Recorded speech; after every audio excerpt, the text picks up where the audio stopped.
صفا اور مروہ یہ دو پہاڑیاں ہیں. پہاڑیوں کے نام سے کہیں آپ خوف زدہ نہ ہوں جو پہلی بار جا رہے ہوں کہ پہاڑی کا مطلب یہ نہیں کہ کوئی بہت بڑا پہاڑ ہے اور وہاں پر جو ہے پتہ نہیں اب کیسے چڑھیں گے اس کے اوپر. ایسے ٹیلے ہیں کہ آپ چلتے چلتے صفا پہ آ جائیں گے، وہ جگہ پر پہنچیں گے تو، اور چلتے چلتے مروہ پر آ جائیں گے، بسا اوقات محسوس تک بھی نہیں ہوگا آپ کو، تو گھبرانے کی ضرورت نہیں.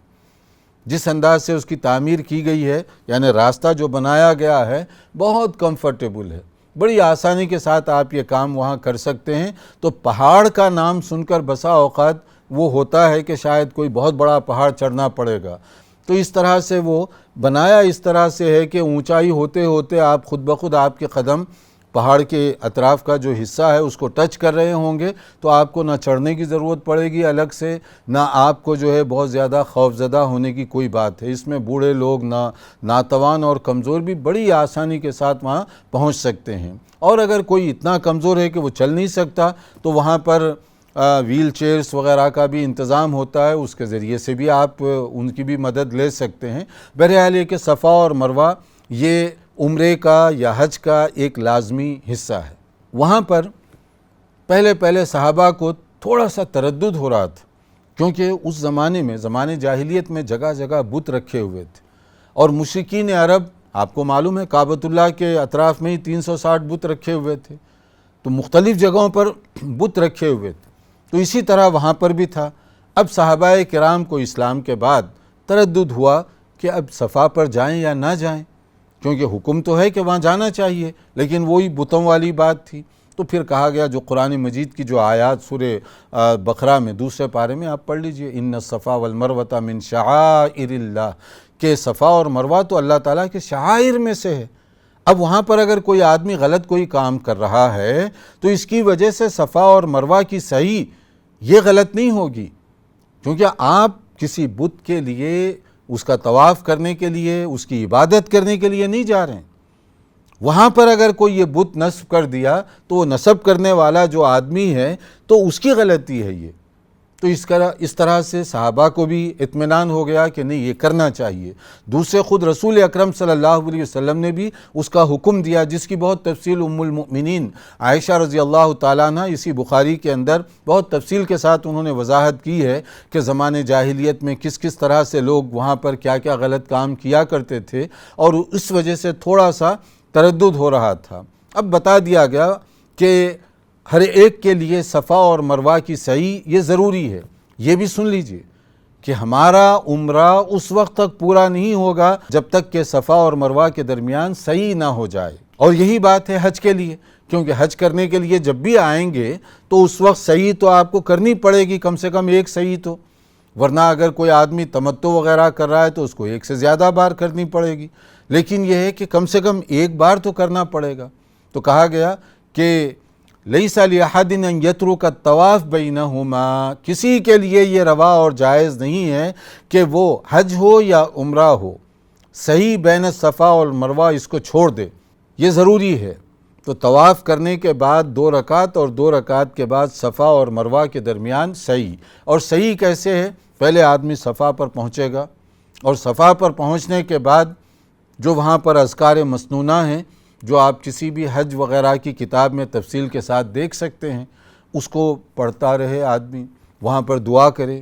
اور اس کے بعد میں پھر وہاں سے یعنی صفا سے ہم روانہ ہوں گے مینا کی طرف. گویا کہ ایک پوائنٹ ہے صفا تو دوسرا اینڈ ہے اس کا مروہ.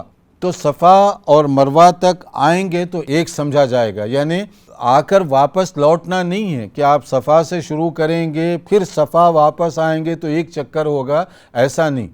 7 دفعہ ہے تو 7 کا مطلب یہ ہوگا کہ آپ صفا پر جب آئیں گے، صفا سے شروع کریں گے تو مروہ پر 1 ہو گیا، مروہ سے جب واپس صفا جائیں گے تو یہ دوسرا کاؤنٹ ہوگا.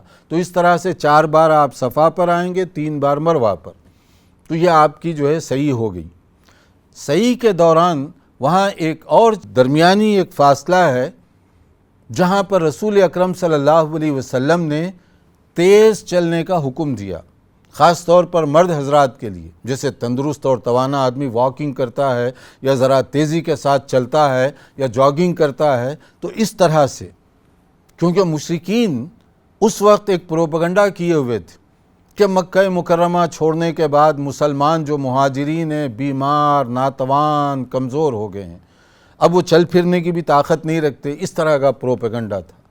تو نبی صلی اللہ علیہ وسلم نے صحابہ کرام سے فرمایا تھا کہ جب یہ اسپاٹ پر پہنچیں تو ذرا تیز چلنا، تاکہ یہ معلوم ہو کہ ہم طاقتور ہیں، صحت مند ہیں اور تندرست ہیں۔ جو پروپیگنڈا کیا گیا کہ بیمار، لاغر، کمزور ہو گئے ہیں، اس کو زائل کرنا بھی ضروری تھا۔ پھر اس کے بعد میں چلتے چلتے یہ ادا بن گئی، کیونکہ نبی صلی اللہ علیہ وسلم کا عمل، صحابہ کرام کا عمل تھا، تو یہ ہمارے لیے ایک سنت بن گئی۔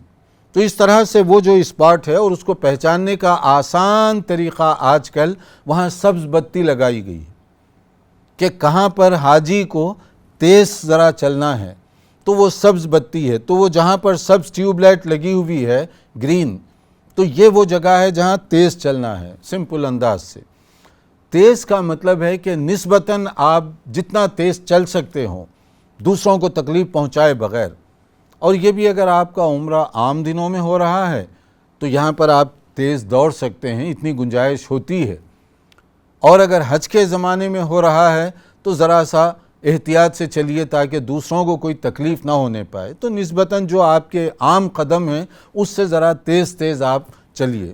تو دیکھیے کہ نبی صلی اللہ علیہ وسلم کی جو ادائیں ہیں اللہ تعالیٰ نے اس کو بھی کیسے محفوظ فرمائی۔ پھر صفا اور مروہ کے درمیان خود دوڑ لگانا ہے، صفا پر مروہ پر۔ یہ اصل میں بیک گراؤنڈ دیکھیں یہ کیا ہے، اسماعیل ان کی طرف سے یہی ادا ہوئی تھی کہ جب بیٹا پیاس کی شدت سے تڑپ رہا تھا تو وہ دوڑی دوڑی صفا پر آئیں دیکھنے کے لیے کہ کہیں پانی کا کوئی نشان مل جاتا ہے تو وہاں سے پانی لے آئیں۔ پھر اس کے بعد میں وہ بھاگتی ہوئی مروہ گئیں، پھر صفا کی طرف آئیں۔ تو اب وہ ایک تڑپتی ہوئی ماں کی ایک ادا تھی، تو اللہ تعالیٰ نے اس کو ایسے پسند فرمایا کہ اب یہ عمرہ کرنے والوں کے لیے گویا کہ ایک لازمی جز بن گیا، اور پھر اس کے بعد رسول اکرم صلی اللہ علیہ وسلم نے بھی اس پر اسی طرح سے عمل کیا۔ تو اس طرح سے صفا اور مروہ کے درمیان 7 جب چکر ہوں گے تو یعنی صفا سے ہمارا شروع ہوگا اور مروہ پر جا کر مکمل ہوگا۔